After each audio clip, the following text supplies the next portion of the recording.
Hey guys, we are back updating the power rankings for Survivor UK following the third week of episodes, and I thought this was okay. I mean, we obviously got a tride swap, kind of similar to what we saw from Survivor Africa, the way they did it, and we got some interesting things to get into, but we'll get into that more in a moment. But there are 15 players to look at, and let's not waste any more time. Let's get right into the video. So starting off at number 15, we have the first boot from this batch of episodes, and here we have Rachel. And just like that, both the Rachels are out of the game back to back, which I find kind of funny. And in general, I found Rachel to not really have much of a chance. I feel like she had one of the smaller edits out of the people here, and she did get a visibility spike here. Now, granted, some of that was probably due to circumstance where she was obviously involved in the reward challenge here. She gets her intro package talking about being a go-getter and being a mom, and that her husband had recently died. And obviously we got an introduction to her, though obviously that explains why she gets voted out. And plus we get that confessional of her right before Tribal where she says that she hopes that the split vote plan will work, which to me made it pretty clear that it wasn't and she was taken out there. So again, not too much to say about Rachel. I found her to be a mostly middling player and someone that didn't get too much focus here, which is why she's here number 15. Now moving on to number 14, and we have the other boot from this batch of episodes, and here we have Ren. And obviously there's a lot of focus here on Ren's idol and how they assume they're in a good position, only for people to find out that they were lying about the outpost twist, which caused people to be suspicious of them, to the point where even Doug, the person that they shared the idol clue with, was glad that they got to swap to the other tribe, as it meant they could avoid a lot of the fallout from Ren's idol, and obviously it leads to them being taken out here. And obviously it is a bit unfortunate that they get taken out due to their involvement with the outpost twist, though at the same time, like, this was obviously a cast that values honesty, and when they found out that someone was lying, they took that to heart. And obviously with that, Ren got taken out there due to no one trusting them. So obviously for that reason, they're here at number 14. And with that, there are 13 players left in the game to talk about. And as usual, I'll be ranking them based on how likely they think they are to win, based on their edit and current game position. By number 13, the person I believe is the least likely to win from this point out is Lee. And obviously Lee continues to be an interesting figure where they got plenty of content during this batch of episodes here, talking about how he's worried for himself when Leilani comes to their tribe. He talks about how the tride swap changes the game. And in general, it's clear that they are meant to be this pretty big character across this pre-merge here, but they're still a pretty bad player, where the Ren tribal that they go to, they end up voting for Leilani there, probably due to his over-focus on challenge strength, which I think speaks to the type of player that he is. And again, I still have those same concerns about him from earlier, with him coming off as a pretty big character, someone that's pretty destined for a downfall sooner rather than later. So because of that, I can't really have him too much higher than number 13. Now moving on to number 12, and we have someone who I also had pretty low on last week's ranking, and here we have Shai. And again, I'm continuing to be disappointed in Shai's edit up to this point, where obviously he continues to be on the outs there. He talks about how Leilani's going to put a target on his back as it takes away a buffer vote when they go to the other tribe. That's not great. He talks about how he has to persevere since it's a social game. And then going to the next episode, he talks about how he feels his position is better after the swap, though we don't get too much follow-up beyond that, outside of them winning the challenge there. So we don't really know for sure whether he's truly in a better position at this time. But again, the reason I have him this low is I feel like, considering the type of player he is, he just hasn't been getting as much focus as I would like. I feel like we haven't really seen him make as much headwinds so far. But again, it's the fact that he at least has more setup to him turning this around compared to Lee that has him one spot higher at number 12. Now moving on to number 11, and we have someone who I continue to be underwhelmed by with her edit, and here we have Lawrence.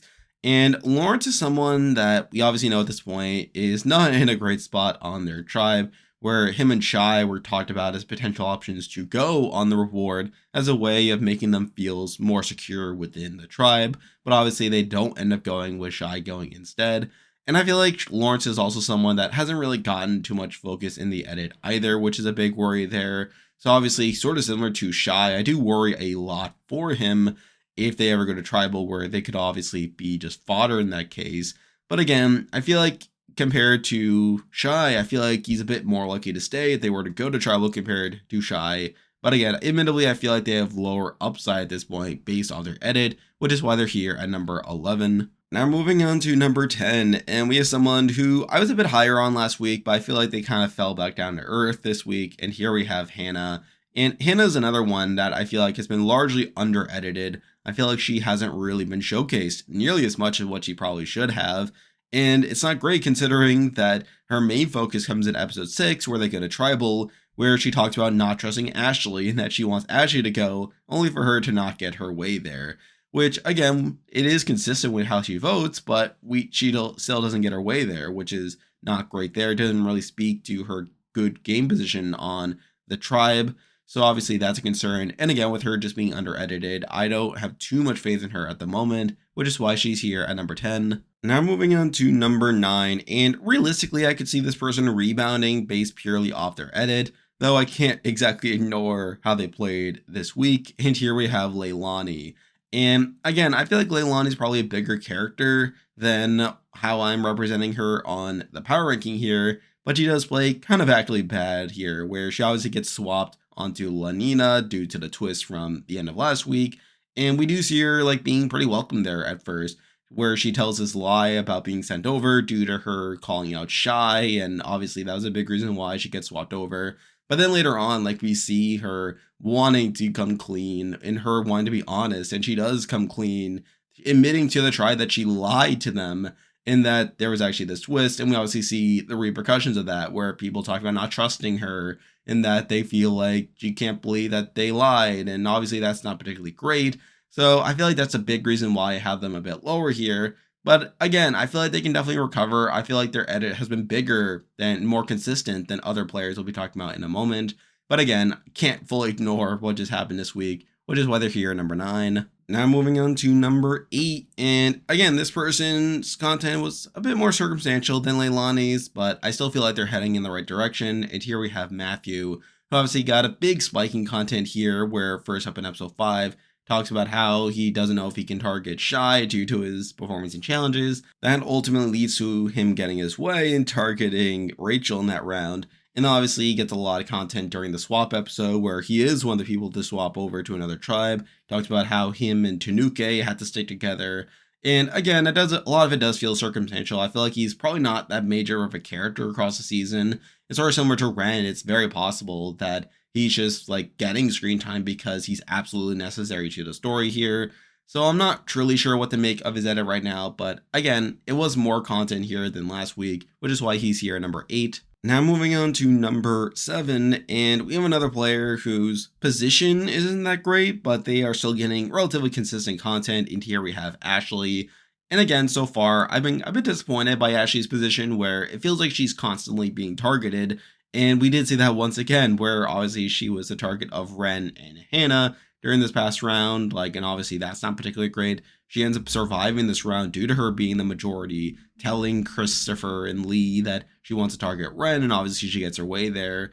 And obviously we hear her talking a bit about how Leilani is a good number for the women. She also gets her intro package this week, talking about how she comes from wealth and that she has to maintain her focus on her goal, which is what Tribe needs to succeed. So again, this was definitely another strong-ish episode for Ashley. And really the main reason I have her this low is due to her position, where, again, if we are assuming that Survivor UK values one's position, I feel like that probably puts her a bit lower, which is why she's here at number 7. Now moving on to number 6, and this person definitely had a quieter week compared to other players, and here we have Nathan. And again, I feel like compared to Ashley, I think Nathan's edit hasn't been as strong as Ashley's, where obviously his main content talks about wanting to check in with people to figure out who to target. Obviously, he talks about Shai being a target due to him being on the outs. But again, he doesn't target him due to challenge strength, which needs to be one of his main focuses there. Talks about how 2 of his allies are on Lanina now after the swap, and that he hopes that they stay safe. Again, very surface level stuff. And again, I did debate this with Ashley. I did decide to go with Nathan simply because it feels like right now the Calotons are the more complex tribe, even though a lot of my top contenders end up being from Lanina. But again, I feel like Nathan is definitely one of the better positioned people on Calaton right now, which is why he's here at number 6. Now moving on to number 5, and we have someone who has continued to surprise me with their edit, and here we have Pegleg. And Pegleg is another very interesting figure, someone who has continued to demonstrate themselves as a major character given their content across the season, where obviously we get a lot of their perspective during episode 5, talking about how Leilani's interesting, how he thinks Christopher is trying to make an alliance with her, and that Christopher is a player, and obviously that's very interesting stuff. We then see later on that he doesn't trust Leilani after she admits to lying to them about why she ended up on their tribe. He obviously ends up being swapped onto the other tribe, going over to Calaton. And from there, it seems like he is getting plenty of focus with him and Doug. They talk about how their plan is to go to Calaton and infiltrate it, only for him to later question his alliance with Doug after Doug admits to him that he has the idol, where we see him questioning why Doug didn't tell him about the idol to begin with.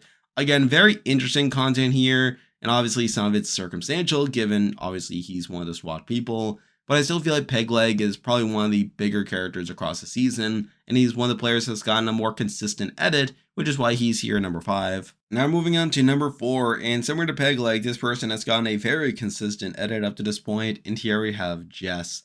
And again, Jess is another one who has gotten quite a bit of content considering where she actually is within the game, where obviously she talked quite a bit about being the weakest, but she's built good relationships with most of the tribe there. And obviously we see her like wanting to be in the majority, only for her to actually be in the minority when her and Rachel vote out Lawrence, only for that to backfire. So again, from a pure game standpoint, she's probably not in the best spot right now. She is probably seen as one of the weaker people on her tribe.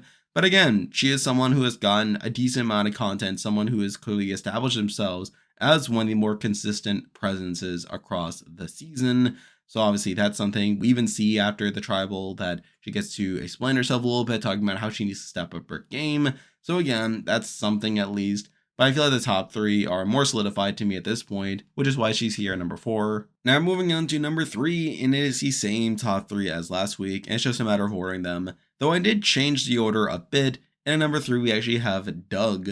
And obviously Doug is continuing to be a pretty interesting player, someone that obviously was one of the bigger players there. He talks about how he likes to play dumb so that others will give him information. He talks about how no one knows that he has the idol. They all assume that Ren has the idol. And obviously he ends up swapping over to Calaton in a position where he's glad to be swapping, considering the target on Ren's back at that point, which I do find pretty interesting. We do get establishment of him and Pegleg as being on the outs to a degree, and them wanting to obviously make things better. Though at the same time, like, we get that mistake on his end where he tells Pegleg about the idol clue that he had, and through that, Pegleg is starting to question whether or not to trust him. Again, I feel like that's probably a knock to him, or I feel like if it wasn't for that, he probably would be a bit higher here. But the fact that they go out of the way to show Pegleg undercutting him was enough to knock him to a degree. But I still feel like he is probably one of the bigger characters, definitely one of the people that I have a bit more faith in to actually pull it out, which is why he's here at number 3. Now moving on to number 2, and I did find this relatively close. However, I did decide to leave Christopher here at number 2. And the reason I did is I feel like while he and the number 1 person had pretty similar edits, and obviously they're in pretty strong positions, I feel like his decision to get rid of Ren is probably a bit less optimal for him compared to number 1 person, where obviously he was shown to have a relationship with Ren earlier. And yes, while we do establish him being the one to figure out that there was this whole lie about the outpost and that he just needs to know information, I still feel like for him in particular, it probably wasn't the best idea to get rid of Ren at this point in the game, especially with them being a potentially bigger target down the road, someone that trusts him, obviously. But I still feel like this was a good episode for him, where obviously he is shown like needing to align with the other people. He hopes that Pegleg and Doug survive, given that they are his original alliance. Again, a lot of good stuff from Christopher, and he's still a top contender for me. But I feel like this batch of episodes was slightly better for the number 1 person, which is why they're here at number 2. And now, at number 1, the person I believe is the most likely to win Survivor UK 2023 right now is Tanuk. And again, I feel like the difference between Tanuk and Christopher comes down to that Ren move, where obviously I feel like it was a bit better for Tanuk to get rid of Ren, given that Ren was obviously someone that Tanuk did not have a previous relationship with.